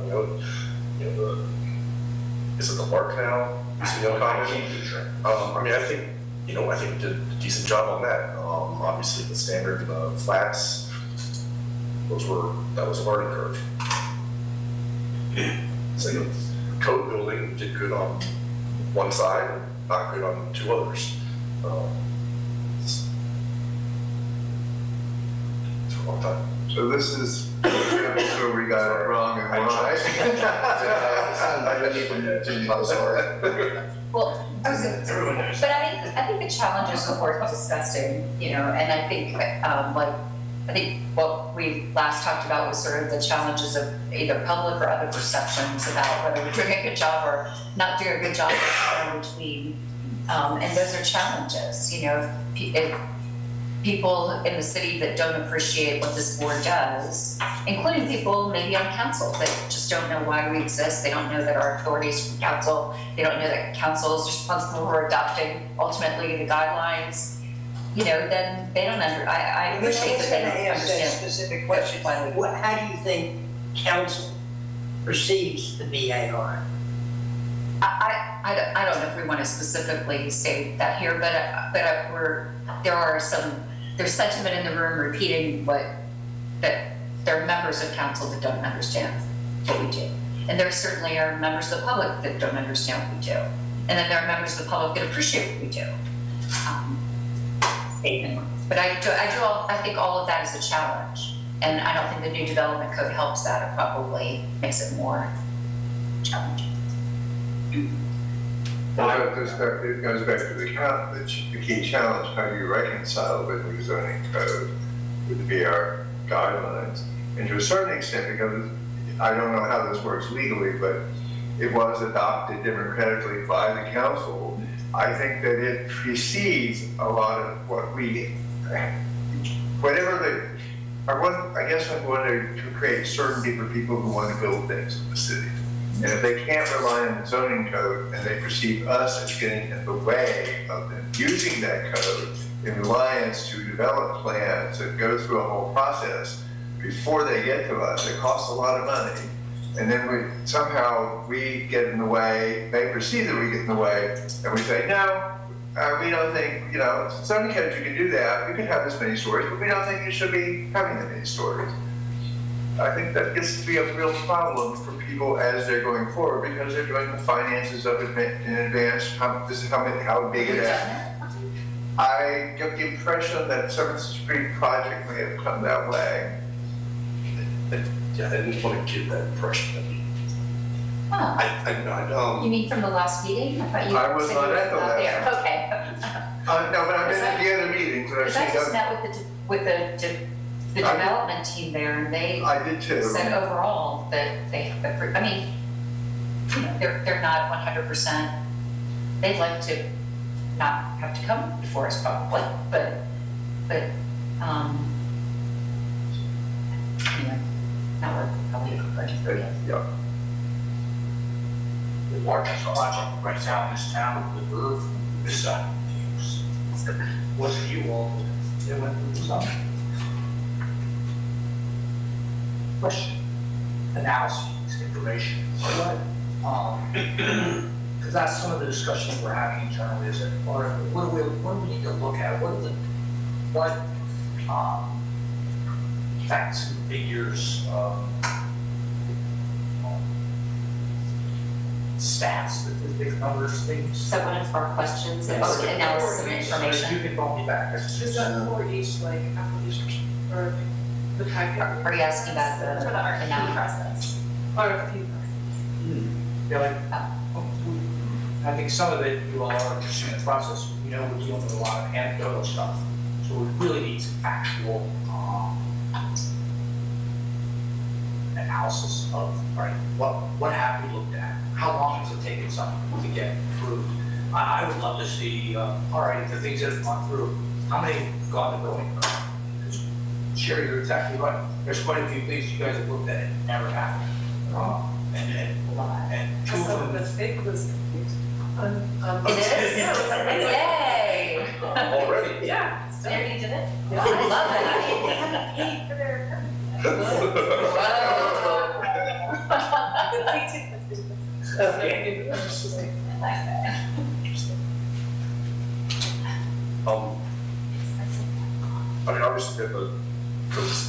Obviously, we talked about that. One analysis or thought thing that I should think about is our purview. Is it to always make a project better, or is it to grant approval when it's just good enough? And I know I struggle with that, and I feel like we all kind of struggle with that. And I don't know if we internally just consider at what point, what is the cutoff for us? gosh, I struggle with that so much. I just want to like get a piece of paper and like Yeah. figure it out for Right. where you go. I'm sure all us designers feel that way when we look at some of these projects. But I don't know if we need to, I don't think we should answer that, but I think that's something I think we should be thinking about. Well, I think offer a lens to look at that. Materials. If you all, if there's one thing you struggle with, it's sort of materiality. I'm tempted to just say, if it's taller than 3 stories, it better be brick. This is not allowed. Disagree. That's exactly. So I think, I feel powerfully about this. And, you know, that you could say we have design guidelines, we have the zoning code. If that like came to some algorithm that could like spit out buildings, is that what we want? You know, and I think what we are, why we're here is because we are like passionate designers and have good ideas and can help people, you know, and as like a volunteer, I want to help people and help the city. So like, I'm gonna try to make projects better every time I look at them. It's just who I am. I was in Houston last week and stuff like pulled up and I was like, oh my God, that building right there, it looks really something that we're reviewing. I spent a lot of time. I'm not gonna say anything And more. I saw the development and I was like, we're gonna become Houston. I mean, it's really. And not in a it's good not- way. But it's not. This was like a template for new, for swanky new luxury apartments. My son said that there's no zoning use. There's no zoning. Oil under the ground. But the scale of buildings seems like it's important. Oil under the ground. So back to analysis of information, how about, I'll just throw something out because Jeff kind of mentioned it before, like maybe in the new guidelines or maybe, you know, guidelines of the new development code, our IPPs, do they have a different review than something in an ADC district? Then maybe, I mean, this 7th Street thing is very unusual, but it's like a Blue Moon diner sort of thing, but you know, where the asset, the historic asset is a small part of a larger development plan. Is that like a third set of review guidelines or analysis or whatever, you know, checklist, whatever? Functional periods. Yeah, maybe, I mean, I wasn't on the, tell me why, I Because wasn't it's on. the same, so we reviewed the office building portion because it was connected to the historic part of the building. Right, but the rest was, The apartments were not part of our purview, but still, it was a lot of discussion, like where does our starting in, yeah. Monticello area? The office discussion, right? What happened to the building they're doing next to West Haven? I mean, did we approve? We didn't do anything. I've been a little frustrated with that one. I haven't heard, not heard back, from the developers. I have not heard of the project yet, but what troubled me on that is that we were contacted with people requesting the AR do certain things, and I assured most people, I said, everything, you all almost don't even need to speak, because the BARs are very cognizant. They're very aware of the height and that. They're gonna probably do some of these things even if you don't raise them. But then following that meeting, it seemed to be there seems to be an effort to just have nothing there. So and also the other piece complicating is that then there were criticisms about the BAR not standing firm and saying, oh, we want tall buildings here because that's what we need this for affordable housing. So we got it in every direction. But I think it's where, you know, again, maybe with that, the more robust pre-application discussion and establishment of some things that, you know, are here principles that we're going to use moving forward on this. And that's going to take developing a process too that we're all, it's going to be a little more homework when I send you all something out that's a pre-app conference. We're going to have to dive in a little deeper And, James, you as chair, we're gonna have to pull our feet to the fire a bit. What's that? Like having an understanding of what you all would like to see on a checklist, that's just compared to code or our guidelines. But we've gone with the checklist, as far as the checklist goes, I mean, if you look at any of my pre-app staff reports, and I list things like, you want detail on this, you want a wall section, you want to see that, and Carl has now automatically wondering about what's underneath a balcony, what's the ceiling of a balcony, and so it's in a gutters and downspout application, and I automatically will ask for the joint details on this. But maybe that's not the language. Yeah. Carl, just getting That's not a started. checklist. 12 years. That's my That's what you got. Okay, yeah. Yeah, no, I just literally argue for seeing something for these pre-app these conferences, which are required by code, to be just simply a comparing and contrasting with the guidelines and project. Or do you see other things that you think should have that? But it should be, at the very least, for a large scale project, it's where Kate, I may not let it in the room if you have really tremendous guidance on height, mass, and scale. And now whether the applicant takes that and responds to it in their subsequent application, we'll see. But that's, I think, at this point, that's the best standing out here. Thank you for your input. I know everybody's. Do you want to got- hear what we want to, we could do a roundtable, what we, the Things last. that worked and things that didn't. Well, no, this one is, the last one Oh. is, if you're asking a consultant to respond to an RFP, what would you absolutely insist be in the scope of work? Yeah, I think we could just go around and. Kate already said one that's very important, which is zoning code. Yeah. And see where they- Identifying conflicts, and even per each specific district, it's important for a subset within the district, like the downtown mall, I feel like needs its own set of rules.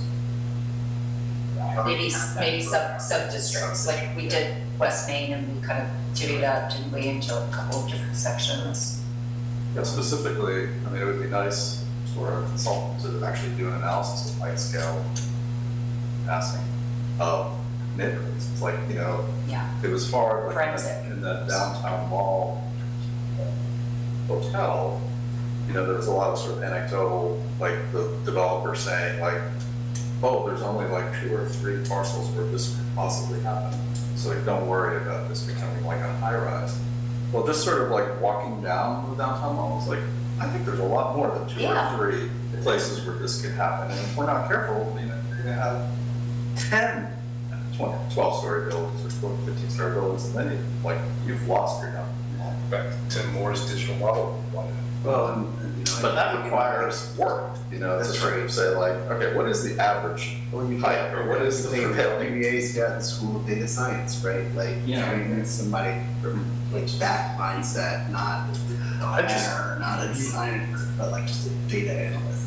Yeah, so, it's an As argument. part of the team. I just learned a couple days ago that apparently Boston has a full scale model of the whole city that they can keep up.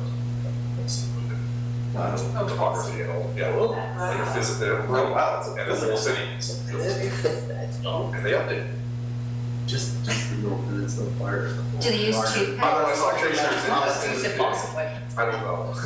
Like, and who's the dude, the lucky dude that like gets to glue the new buildings in there and. Good job. I know. And burn down the old ones. Just hangs from wires. But it's a very good question that we go to a neighborhood. What would absolutely be a sort of word for an RFP? Like, we'll go to a neighborhood, you guys just want to take house and work the street in some area, X, Y, Z. Here's typical spacing, here's typical height, typical, give you a whole lot of, I've accumulated some data. So helpful. But I don't have it for everywhere. And our GIS, like, this is one of the things I wish there was some GIS wizard out there that would say, I can program it to measure the spacing between buildings. Yeah, it's That's also what Roger possible, said. and it's not just easy to say, hey, consultant, do this, because then it would actually take longer to explain to the consultant what we need than RGS people just to do it for us. So, One thing I think for an RFP would be for staff to have a list of things that you feel would be important for you to be able to do your jobs better. I think time, I keep telling my boss time, and she can't produce it. So that's all we did. Can she produce another person, or is that not? In fact, Not even an intern, we have other, no planning. we have other posts that do staff. Yeah, So are we still on this topic? yeah, but so go ahead, Nick, RFP, would you? You know, even though we started to redo the descriptions, you know, just the narrative description of the districts, I almost would like for somebody who doesn't live in the city to do that. Because I feel like they would have a keener eye than we do. I've really struggled with writing mine. I know I never presented it to you guys, but I did work on it. I West Main. Like, how do you summarize West Main in a couple paragraphs? Are you kidding? Like, and even when you break it down into sections, it's still. So I think a professional planner architect might have a better eye for capturing what's there now, and also maybe what direction with the development code we might want to go in. And that might also be part of the narrative. Like, I do appreciate guidelines and the general description that says emphasize front porches or emphasize, this block emphasizes verticality of commercial building, whatever. But those seem like the low-hanging fruit, but I do think that they're really important. And I think they will be more important when we have applications that are, that are really difficult in front of a very aggressive development code. And I don't want to revisit 7th Street, but, it's. The other one that I had was writing guidelines that are not subjective but objective, and I know that's really, we have some that are really subjective. We have ones that I think are fairly discernible and maybe more objective, but I was on the VAR when we last redid our guidelines, and I think Fraser, for what they could do, Fraser and Associates did a good job. But I don't think that we were like rewriting it. I mean, I don't even know what the guidelines were before. I know they were very skeletal and we needed something. And I don't think that, however, I doubt that council reviewed them much. I think we reviewed them a little bit, probably made some tweaks, but it wasn't like a year or two long process. Challenge for me, and I would be helpful, you guys take this. For example, you think about rules, and we're supposed to, let's say I'm placing one on my house. Supposed to save everything I can, only replace what needs to be replaced, and my house is already, it's old, but it's cobbled together, God knows what, and it gets to that question of, I mean, I don't want to be like, place to handle the hatchet, head the hatchet, so-called hatchet, but I think there's that's where some reasonableness and some flexibility will be useful. And I don't know if a consultant, so they're gonna look at secretary standards and kind of say, here's what everybody else does. But I think there's some places that we need to add some flexibility that only we understand. But I absolutely agree, and I was writing, I hope I got it all down. What you said was, that I heard, is we need someone to look at these districts in the context of describing them such that description's of use when we're evaluating.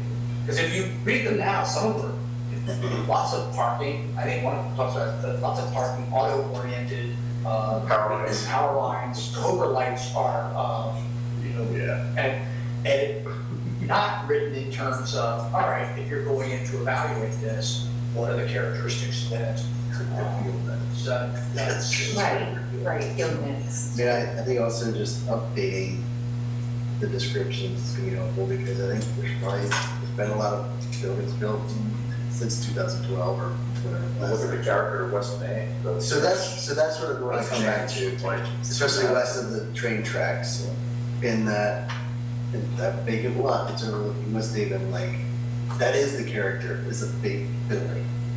Like, that is the character of that strip right now. And so, like, as much public outpouring as there was to say not to build this, like, I think I would have a hard time saying it's against the guidelines for that particular location. Yeah. So, and that gets into the purview and like, where does our purview stop and start? Is it within the district, or do we factor in these like neighboring neighborhoods, right? That's a challenge. Yeah, that's, for me, I have to sometimes sort of remove how I feel about like the effect it's gonna have people around it. Because it's a much different scenario than 7th Street, where there's like 2 abandoned houses that I think are like marginally significant. Yeah, I mean, yes, there is a neighborhood around there, but it's not like the impact is as big. And I know that's one of our purview that I can't help. Is everything that the A does outside of our purview? Almost. Everything this school owns, not the foundation, but the school. They can voluntarily bring things to us, and they have before. There's, They did a once while. we get to the university, they don't have to ask us. There are sites away from that they should. For instance, Oakmont, they want to work with us voluntarily.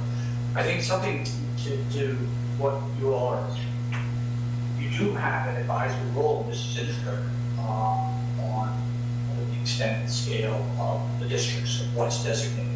And I, again, maybe I'm speaking preservation heresy, but one of the questions that Kate and I bounce around a lot is what is critically, what is threatened, what's critically important, what's sacrosanct, where, and, for example, I'll say on the wall, we have a lot of storefronts. The storefront in your building, I don't know, probably put it in the 70s. Want to change it, I would say change it. Then you walk, a couple blocks, there's some commercial storefronts that are absolutely pristine from, wherever that building went in. We should identify those, and that's, really these are special. And we may have to, any recommendation to shift those boundaries, change those boundaries, add things to those boundaries will go through you all first. So that's also part of this recommendation, and also part of the code is to evaluate the districts and evaluate the tree structures. I've left it off the table a little bit, but you all do have a role in that, and I think it'd be helpful to give some thought to, what it is. This city is not, we're not a museum, and what are places that we really need to where we dig our heels in, I guess you'd say, look, you might work on the street, we'll see. But the next one, so does that question make sense? Not now, but it's So, gonna be asked. that reminds you to, I think, a reevaluation also of contributing versus not contributing. Yes. Not to say to like, greatly lessen the amount of contributing, but there are certainly some that I can't be so. Everything up and down Market Street, east of City Hall is contributing. Enterprise Building, Waterville Horror is probably contributing. One we recently reviewed, the lady was, Oh, Don's Florist Shop. Yeah, that one. right, where she did the yoga studio. Yeah. It's like, that did not need to come to us, I'm sorry. Like, do what you want, right? So, and there's probably just a little bit of low-hanging fruit that can kind of get to where people can need to bring it to us. And did we ever decide what happens to, like, if you knock down a contributing building and put a new one in its place? Is it still, is it contributing, is it not? That's a great. Well, here's the irony. Jeff has answered that before, unless council by ordinance undoes the historic designation, it apparently still is. So I'm thinking the corner of Cherry and Ridge Street, we've got the hotel, the apartment building. Do we have to review that if they end up? So here's where it gets interesting. Wanting to demolish it later? Well, because the only place, and this is a GIS thing that Kate's been taking me with, is the only place that we have that says whether it's contributing or not is on the map, Yeah. our guidelines. Which haven't been updated since the guidelines were. Bingo. And now one thing that we're trying to do is assign a resource building with the number? Yep, so universal asset ID for every cultural resource in the city, including objects. So that way you kind of like, okay, that's building in XYZ, but, You so mean what short happened? without designating them as an IPP? Well, no, just simply to know Just that it's not an address. It's no longer a address that changes in 5 years, that number is assigned to it. But, so you will, for example, there are buildings that are on this map, that were on this map only because the BAR approved them, and then they got shaded. So there are buildings the BAR has approved that are contributing, but if tomorrow, somebody wanted to come in and knock down the standard, I would say it's not contributing, it's not shaded on this map. That That one's been updated. it is, and I think we've got the updated in here, but we realize that This, Okay, this just, background is updated. but the question is, you say how did it knock that building down, but then we get to review what they put in its place. Yes. correct. You know, which is one of the things I've raised about 13-1 work is, you know, some of these assumptions that are being thrown out. Of they can knock down the building, well, the approval they have to build something there was predicated on preserved building. So that's gotta be understood. And that Also, the COAs were, the time is ticking on both of the COAs. well, they haven't approved site. So if they, but if they don't, they go something completely new, that still would have to go to BAR review. So it's not like knocking this down, it's just that carte blanche. But that would be another question, that would be a policy question for council. If you allow a contributing building within a district to be raised, does that property itself stay in the, I don't know. Well, the Stone House on JPA, Another example. a good example that they actually did unlist the property. Unlisted, unlisted, right? All the So- templates still have to be. But what's interesting about this map is that if you go across the street, there's the parking garage behind Conic. It's underground, but there's a building there. On this map, it's not, it doesn't show up as a building. So, because the GIS layer is usually created. So one of the things Kate and I are wrangling with in our analysis is what's contributing, what's not, how do we identify? The statute's not, you know, so. I mean, so my point is, I bet it's part of the RFP with the consultant, possible list of, I'd say anything that they want to change the destination on. So that it's not necessarily like onerous on us to review every single building. Right? Like the floors. Right, no, I mean, when they propose the changes to us, to say like, They may not review every single building in the city, it's more, here's the 20 that we think we're gonna change the destination on, and we get a last chance to look at those, and if there's a reason to say no, keep that on the contributor list. Like, isn't we get to Riverdale chime still in. contributing? I guess, I mean, nothing was, I don't think, still don't think anything was going I never permitted an IPP designation where it says. The IPP layer is I still permitted it. there. It is. Yeah, right, that's what I'm, oh, you're talking about the Riverdale. food truck lot? Yeah. Which is a curious well, question. actually, the house was above the They line. want to create some permanent space there, and I'm like, great, I think BAR has to review it, but, the. We did, there was supposed to be a Walgreens there, That's right. and Where the is city, this? This is on, the food truck lot. Food trucks, across from the CVS, at the Free Bridge. And you don't have any extent like representation, right? So is it possible there's resources? I don't know, I picked enough fights this year. Which Riverdale? Yeah, Riverdale. I've never seen it different.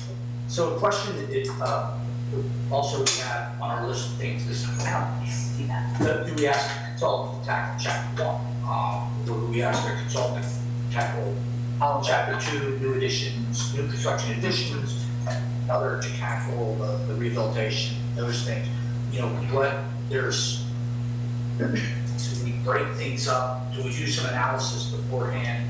But that's for chapter two of this discussion. Is the consultant going to report back to you guys in the bar, or are they gonna report to city council? Well, we all work for council, so the political answer is yes, they work for council. But the consultant for the BAR purview stuff, we would review with you, then make a recommendation to council to do all of that. The entrance corridor would go through, planning commission. And of course, the age-old question will come up, why is it BAR? But, we still, like I said, I'm still chunking through this. I think it's gonna have a couple, we have some analysis we have to do first. It may be a consultant that does that, but to inform us before we hire the design guidance consultant. And I think we may need to leave chapter 1 and sort of a survey of the districts, evaluation of buildings, that might, in order to get something that helps us get through the new ordinance, we have to set aside later that the evaluation of historic districts is complete.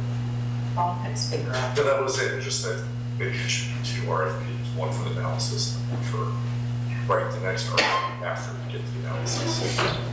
Which is something just trying to say.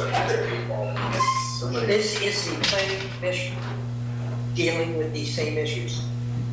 Different issues. I mean, we just looked at the form-based code a week ago and looked at some of the conflicts that are in there.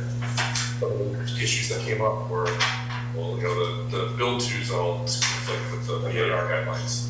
So, trying to look through that. But it's different stuff. Something I think, I think something now, but on the list about those challenges or where it fits in the conversation. And somebody mentioned it, but windows.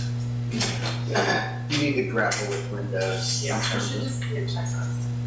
Well, I don't think we, you know, the guidelines currently are sort of only replacing if they're at a certain state. But I think that there's often a tendency often to just say, okay, just let them replace it as long as they do something quality that matches what's there, right? In terms of the longer casement or how many lights that are provided and all this sort of thing. So I mean, that's one that's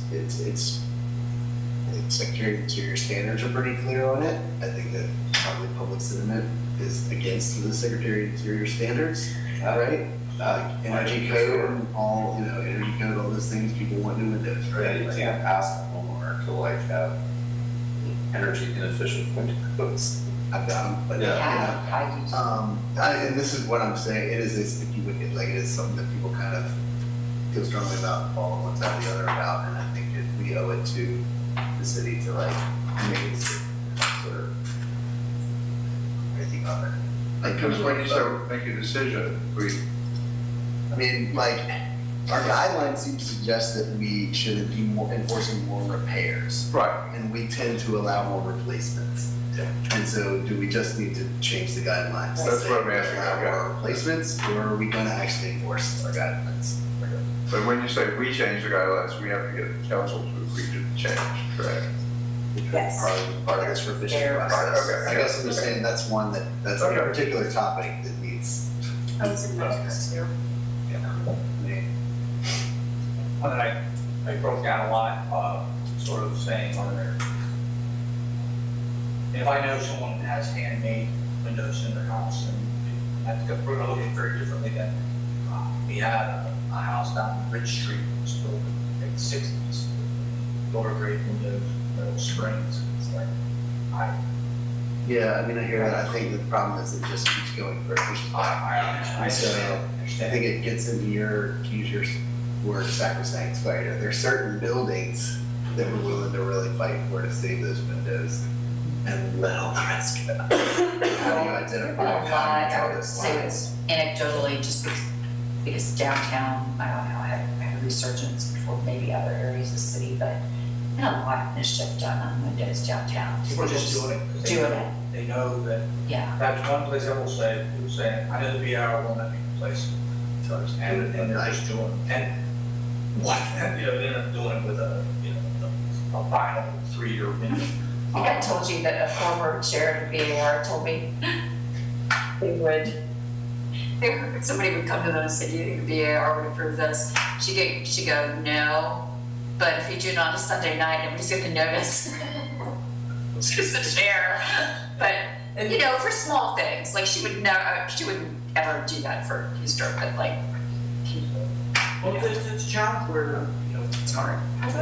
make it Elimination is I feel like this is where, like, the VAR seems so out of touch with public sentiment. It's like stuff like this, where people are like, why are you making people do this, you know? And it's like, that's where the friction really comes in, with enough people.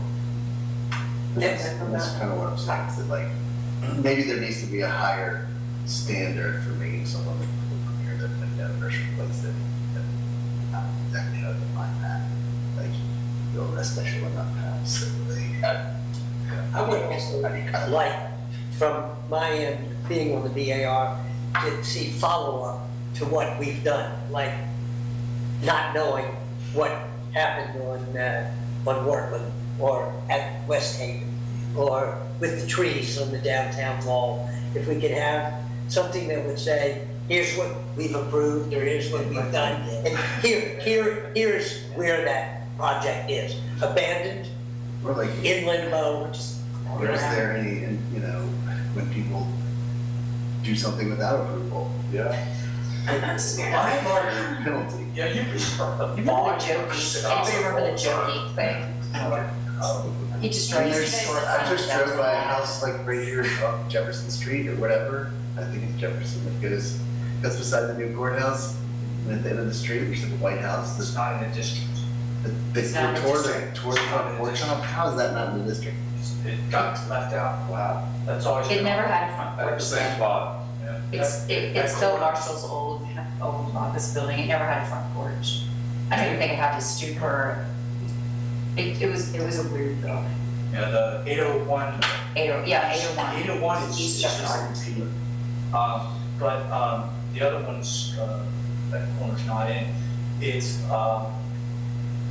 Yeah. I do talk to folks a lot about things, and we walk through, you know, if they want to do something, all right, how are you doing it? You know, painting, certainly. I work with people on roofs and gutters and downspouts a lot, that, you know, I know what we want to see, what we don't want to see. So it's, and where I probably do, where it used to be an administrative review of like, pay me $100, you know, and we'll file it. I try it as much as possible to treat those as, can we resolve this over the phone or via email, at least memorialize it, but it just keeps things moving. But, and it's, well, you said it, or who asked it, if Kate and I didn't come to work tomorrow. And the problem with that is that, yeah, that's kind of how we do it, but if all of a sudden, you know, Kate and I hadn't made it home from Hopewell, you'd have been digging through a pile of paper going, what are we? That actually does bring up, I mean, I think when you do have these administrative approvals, you can get a list of those, I think. So they should all be in city works. Sometimes things, Jeff and I don't talk to each other for a day or two, those I will will tell you, maybe don't yeah, get in city works. You guys know when, I would say, oh yeah, so-and-so painting with windows, like, I said it was okay. I guess it's, I kind of like when I'm walking around town, I'm like, I don't remember seeing I that. know, me too. And then But think then to I myself, think, well, did Jeff probably approve that administratively? Sometimes we don't know. Yeah. Yeah. Sometimes we don't know, but it was, that maybe, I can tell you though, if it was an alteration, but it's, I have, for example, a couple buildings on West Main, they had 1980 windows. When out there looking, I'm like, God, get these windows out, you know? So it wasn't, or the building on at 10 and West Main, where they pulled off the glass screen. It had that, So the pebble. it's a pebble finish on it. And he's like, well, is the VR gonna be restored? I said, we don't know what you got. Take it off, take it off. And you have my word. To put up the glass screen again, you could do it. I said, but just let's see what you got. And go from there. But I don't want someone to be so terrified to take off that ugly, like, you know, the house on Park Street where the blue house was covered in vinyl siding, and they were afraid to take the vinyl siding off because, like, let the VAR they make it. Let's see what you got. Make a decision.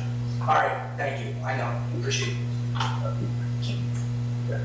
no, I was gonna say, can we go on to devices and parties?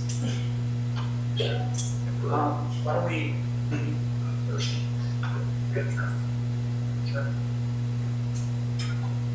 Does anybody, yeah, I mean, I didn't see the list of. It was attached. Yeah. I didn't see it attached. Nothing comes to mind for me. Oh, I have a big one. Oh, absolutely, the courts. That's the big Yeah, one. I was going to Best say. public, yeah, best public building. I mean, it really, you know, the only thing that I would say they goofed on is went over for one of the first times. What? The rats. Is what? The rats. Rats, yeah. Sorry. No, their, I don't know what the material is, I know we improved it, but they have benches out front, and those trees were like 1-inch caliber, they will not provide shade along this time. Those benches are black, and they're hot as shit on a warm day. Once in the winter, they'll be really warm. You know, like today, it might have been warm to sit there, but they are hot as hell, so we should never approve black benches. They're stone, so they really absorb, it was like a mistake. I can't believe that firm, like, I'm sorry, but I'm surprised Eric, if Eric sat down, he'd burn his butt on it. The only other thought I read on part of the windows, I thought that they were restored windows in the layout. I'm not sure what's the replacement. Well, that was a little. They replaced them, yeah, we yanked them all That out. was I think we approved that. we did, but it was, We did. there's some sleight of hand there that I didn't appreciate. Oh, like what? What do you say? We're on the record. I do think it is, I think it works, the building works. That's where you all were talking about a height relative to the Cornish line. And you go back and look at the minutes directly where, and certainly their architects were in agreement, but it was after those discussions and that little bit of distance between the building and the building, the alignment of that cornice, and I think it really works. Very successful on it, but that's the only one this year. I think Best achievement in public buildings is what I call it. The only other one, it had some age on it, but I don't think we've ever had any constraints on those. There's no, but the storefront at Chaps is pretty nice, and you have it on the list. I know it's 2022, but I don't know when it was built. It replaced the one, pretty much replicating what was there. But Better. I want to do something wow, like tell the guy who put How about the district Ethos on pickup? the hotel. That's Ethos. That's just the cheapest. expansion joints. I mean, I was gonna say the thing that's across the street from McGuffey is pretty great, except for the fact that they still haven't finished their college. They just, 116 was done? yeah, The same one that's I thought it was top seconds. Oh, it still hasn't finished? they need to come back to us. But they're still working on it, right? Are they? I saw it pretty kind of far advanced, not finished, but I mean, they're supposed to get approval for that stair, the back porch, right? yeah. It's like a hotel arrangements. I don't know how to judge something. What'd you call that? The hotel, unfinished hotel arrangement. I don't know, something, I know for all I know, there's people still working on that, but I just not there on the right day to see it. It's every third Tuesday on the design day. I mean, I think There's a that- guy hammer town. What are you talking about? You just say it all unfinished. I mean, because we The also unfinished have, hotel, yeah. there's, Are you gonna tie back tower? I think, Or is there another tower? I believe Is there is that another- is a hotel, the thing with. Oh, the 300 Portsbury. No, the unfinished hotels. You mean the Dewberry? Oh, okay, so we're talking, okay. It's, don't call it the Yeah. But, all right, thank you guys. Do we want to, Tickle Bear. do we want to have a Halloween, sorry, holiday party, after our December meeting? Is that correct? Sure. Yeah. I'm happy to host, I told Mr. Chair, unless somebody else wanted to, but, there's no but. But with the caveat that because we all had seen each other at the barbecue, and that's become a really fun tradition, if we thought that just socializing once a year was fine, then we wanted to. Final page is going to. Or we should go to a party, if you want to host the next fine. We would be happy to host again, except the last time the meeting went on It was late. And, we enjoyed y'all's company, but the next day was rough. Yeah. And so I was going to say, if you'll, wait till a week before we get the agenda, maybe I can talk to you, but let's figure out something Keep the else. agenda this side. We were appearing at their house pretty late, so that was hard. And it's hard to, anybody who's hosting has to plan ahead. All 7th Street comes back. So it's true. That's the problem. Main Street. Right now it is. It is. Wow. Okay, no holiday party at the Freeman Bailey house today. That's, unless there's something in the site plan letter in the applicant process. Unless, it says they don't want it, I anticipate. Yeah. But we don't have to we don't have to entertain public comment. Or Is it do still we? is it still Yeah. a pre-application? or Oh, is it's a it COA, COA? it'll be a real submission. Oh, so we Say would, though, So we would- can vote to defer it right away. But they go to the park, See, it pushes it to January. they're not gonna be upset about that Which at time all. we have to make it. I'm sorry, we have a party to go to. Yeah, I don't We're think gonna so. serve it. It's just working the system. Should that one. I don't recommend. Although for the record, our chair is joking. Yes, I don't recommend that. Joking. If anybody's on video, you can see that he's smiling and laughing. It's ironic. All right, so let's, everybody hold the evening. all the evening over with. And then in the hopes that we maybe have an efficient meeting, and I'll do my best to guide it Are quickly. we ready for a motion to adjourn? Sure. Moved. So, second. Second, all in favor of that? Aye. Y'all have a happy Thanksgiving. Walk down the street. Where, what, sure.